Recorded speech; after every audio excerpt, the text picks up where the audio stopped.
Comment entretenir les cactus? Les cactus font partie de la grande famille des cactacées. On les reconnaît puisqu'ils ont des épines concentrées sur des petits coussinets qu'on appelle les aréoles.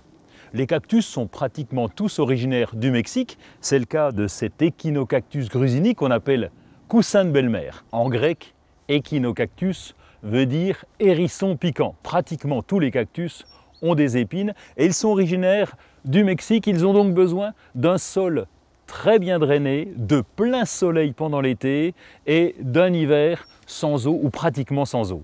Tous les cactus ont besoin d'un sol bien drainé. Il faut donc rajouter du sable ou de la pouzzolane au terreau et bien drainer le fond du pot, veiller à ce que le pot soit percé, ajouter des billes d'argile dans le fond du pot et en surface pour éviter toute pourriture. Il est préférable d'avoir un cactus au sec qu'un cactus trop humide. Les cactus aiment le plein soleil.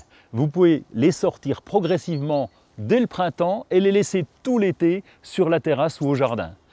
En hiver, par contre, il faudra les rentrer puisque ce coussin de belle-mère, par exemple, ne résiste qu'à une température de 10 degrés. Il faut donc les rentrer dans une véranda lorsque ils seront à l'intérieur à partir du mois de septembre jusqu'au mois d'avril. Il sera inutile de les arroser.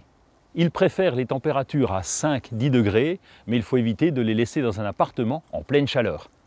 On reconnaît les cactus à leur petit groupe d'aiguillons ou d'épines qui sont en fait des branches ou des feuilles atrophiées pour permettre à la plante de résister à la chaleur. Ces épines se retrouvent sur un petit coussinet qu'on appelle l'aréole. C'est à ça qu'on va reconnaître les cactus. Le coussin de belle-mère peut atteindre une taille d'1 mètre de diamètre. Il fleurit lorsqu'il a une vingtaine d'années, c'est-à-dire environ 40 à 50 cm de diamètre. Ces fleurs sont jaunes, elles arrivent pendant l'été, elles produisent ensuite des fruits ovoïdes avec à l'intérieur des petites graines que vous pourrez repiquer dès le printemps.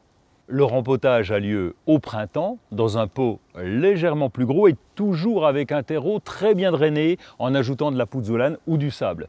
Ce rempotage nous permet d'observer la base de la plante pour voir s'il n'a pas eu trop d'humidité. Il est préférable d'arroser peu que d'arroser trop. En effet, les cactus sont très sensibles à l'excès d'humidité. Pratiquement tous les cactus ont des épines. Pratiquement tous les cactus restent au repos pendant l'hiver, mais évidemment, il y a toujours une exception à la règle. C'est le cas d'un cactus que vous connaissez tous, c'est le Schlumbergera. On l'appelle le cactus de Noël, qui est en fleurs pendant l'hiver et il n'a pratiquement pas d'épines.